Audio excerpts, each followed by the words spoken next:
When I go to a festival and I listen to a band playing through a line array, and you hear the drums, you know, the drummer does a roll round the toms and it goes click, click, click, click, click, click, like that. There's no tone. You know, what we want to hear is bling, bling, bling, boom. You know, that's what a drum kit should sound like. That's what you can do with Funktion One.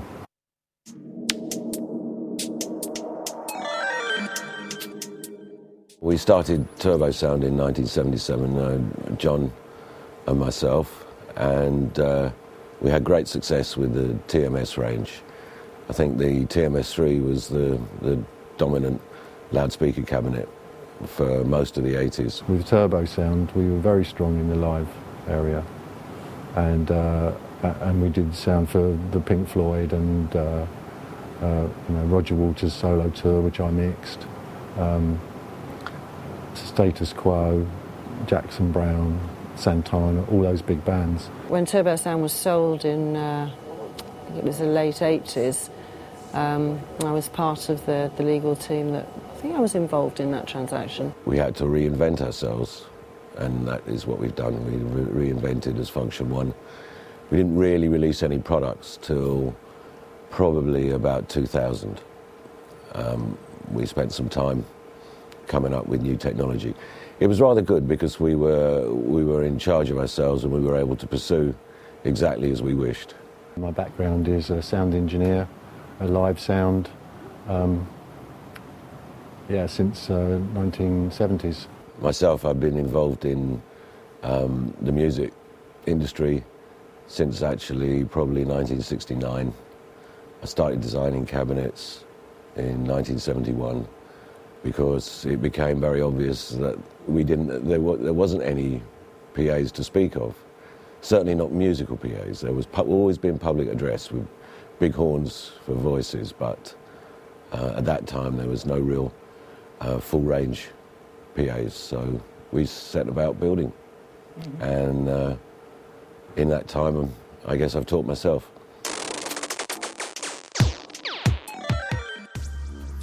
My name is Tony Andrews. My name's Anne Andrews. It's very much a family business.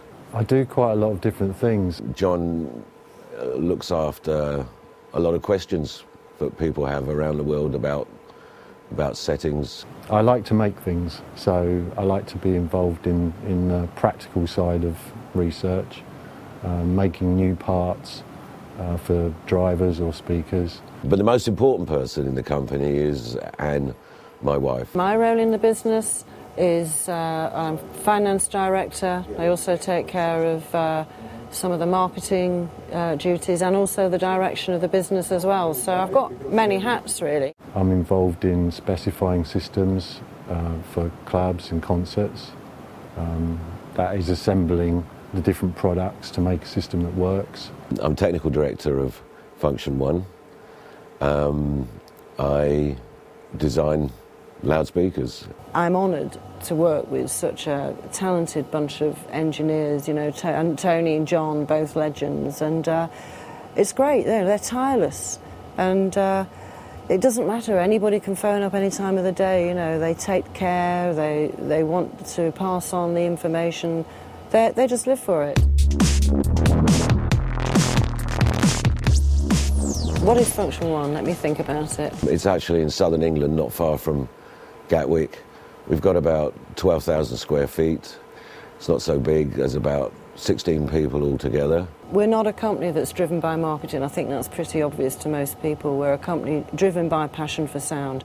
Funktion One means a special kind of approach towards audio. We can make anything from scratch, pretty much.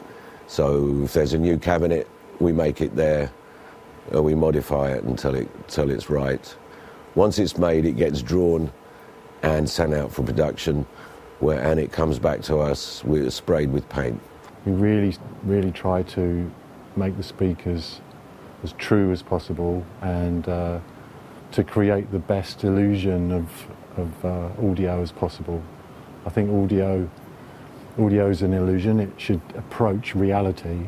So we do the fitting of the flying, obviously the speakers, the waveguides, everything. So everything comes to Funktion One in Surrey, and that's where we do all the quality control.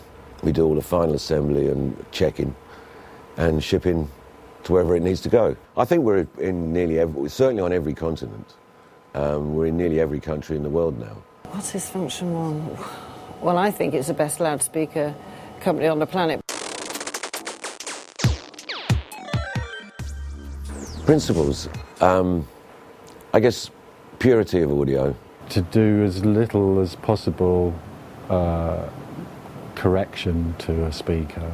We spend time getting the driver and enclosure or waveguide combination as correct as possible. To have a speaker that can be used without any EQ, without DSP. A loudspeaker and an enclosure and a horn is a system, and everything has to be in balance. And we try to find those balances. We don't use corrective EQ. To me, that's sort of mission of failure, actually.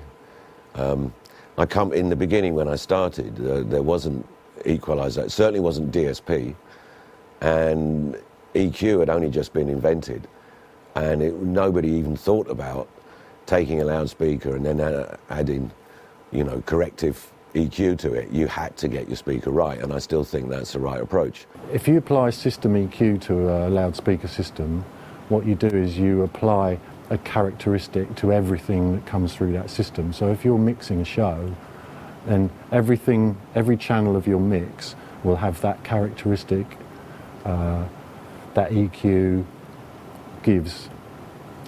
So what happens is that every part of your mix tends to come from the same place. It sounds like it comes from the same place. If you can leave the system very flat and then mix with your mixing desk, then each correction that you do is specific to that channel, and things can come from different places and your mix has more space. We also work on high efficiency. If you get a good conversion of the amplifier energy to acoustic output, then you don't have to push it so hard, distortion levels stay low, use less electricity. I can't understand why anybody would think anything else, to be honest. It's so obvious that you've got to get a good conversion. Your typical loudspeaker is only about, the ones in your living room are about 2 or 3% efficient, that's all. And with good horn loading, you can get to maybe 30% efficiency. But it's a bit like when you take an engine and you make it very high performance, it starts to get wild and it's not so easy to control. So I think a lot of people don't do horn-loaded systems because they're actually they are wild, and it's hard to get a flat response or an even response, shall we say. Flat's impossible. I don't know anything that's ever been flat. So I guess those are my principles. Something that I'm always trying to hear from speakers is the sound, is that the speaker isn't there. The sound should be between me and the speakers or anywhere else, but the sound shouldn't appear to come from the speaker. We firmly rooted in the idea that it's the people on the dance floor or the people in the concert room who are the important ones. So we do this to make their enjoyment as much as possible. Don't drink the marketing Kool-Aid, We don't overmarket our stuff, and we don't pretend anything that isn't. I mean, good quality audio is about truth, is about high fidelity, and we try to maintain that in our dealings and in our equipment. I think the biggest difference between Funktion One and all the other speaker manufacturers is that we use cone drivers in the mid-range. Which means that compression drivers, which they are efficient, but they're usually quite unpleasant, or a lot of distortion. So if you can push the crossover point to 5 kilohertz, they become like a high frequency unit only or a tweeter. They're much better behaved. And we can do that because we have this cone mid-range technology that we've been developing since about 1977. It has that effect of bringing sound towards you. The sound comes out of the speaker towards you. The other thing is that our bass tends to be horn-loaded bass. Many of these things we've achieved patents for because of their novelty value. And the bass is straight horn-loaded. I've heard systems recently where the music was almost undanceable because the bass just seemed to be so not part of the rest of the sound. You have to feel part of the music. You know, you don't want to dance and feel the music's somewhere over there. It's got to be here. It's got to be an extension of you and part of you. You've got to feel emotionally connected. So I think that's another big difference, is that our bass merges seamlessly with the mid-range. It's all one thing, and there's no reverse waves being used that give you a strange phase and cancellation results. Try Funktion One and listen for the reality that you hear in the sound. You will hear the difference in your microphones, you will hear the difference when you EQ, you'll hear a difference when you push a fader. Everything is more sensitive.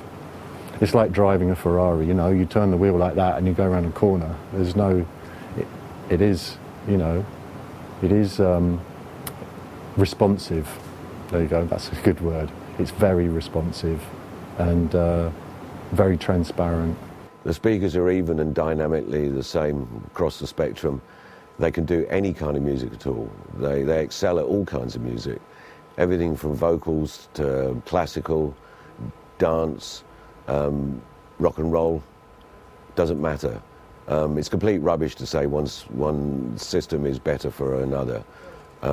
Maybe the problems are not so noticeable with certain kinds of music, but I think we've got our stuff to a point where it can do anything, no problem at all. In the first Gulf War, when they had the stealth bombers, the facets were reflecting the radar in a way that wasn't being picked up by, there was no direct reflection. So the facets and on the axe head help with the dispersion and the loading. The mid-range technology, it requires a form, so the form follows the function. And in fact, it looks like it does because that's the shape that works. We just always had a problem with black boxes. I'm not a fan of black. I don't do darkness. And purple's always been in my roots. Goes back to Jimi Hendrix and Purple Haze. I suppose it's, to a certain extent, it's a spiritual thing, really. It's colour rather than darkness. Distinctive. It's not black. It's still dark. It doesn't get in the way, but it gives it a character. And, the speakers are an expression. They're an expression of my gift to the world, if you like, or my contribution to the well-being of the planet, I hope. I think everybody has an opinion about sound and what they like. And I think audiences, that they might not be able to talk about it, about what it is, and explain it, but they have an opinion about it. They know whether they're having a good time or not. They know whether the sound's good or not. They know whether it's hurting them. They know. So I think it's wrong to say, just because people are not in this business, that they can't tell the difference between a good sound and a bad sound. I don't think I hear any difference with other people. I think that my sensitivity may be there. But what I think is different is the fact that I've spent 40 years training my brain to understand what my ears are telling it. When you practice listening, then you learn to separate things. But I think, no, I don't think I hear differently. I do it. My reason for doing it is I have a great joy in the experience of music, especially with community of people, and I just wish to share that. And for me, a big part of it is to have the sound as clean and clear and accessible to the fine qualities of the human hearing system.